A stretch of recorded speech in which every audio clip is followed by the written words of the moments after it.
Hello guys, আমি বাড়াই বললাম এখন বেড়াবার নিকে দেখি কটাই বেড়ান যায়। তো মুন্না খালি বারে বারে মেসেজ দিয়েছে অতি বলে কোন নতুন স্কুল একটা এডমিশন নিব আলাগুড়াত। তো দেখি ও কোন এডমিশন নেয় না নেয় অল্প যায় দেখা করে আহি।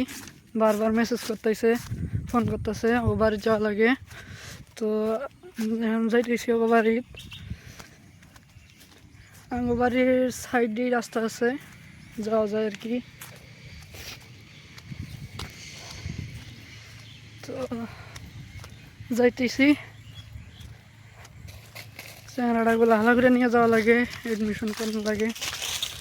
9-এ এডমিশন নিব। ফাইনালি যে মুন্নাক পাইলাম, মুন্না বারবার আবার কইতেছে এখন দেখি কোনো কামই নাই, শালা বেকার ডাকছে। তো এখন আবার যাইতেছি কোনো মহি ঘুরবার, দেখি কোনো ঘুরন যায়।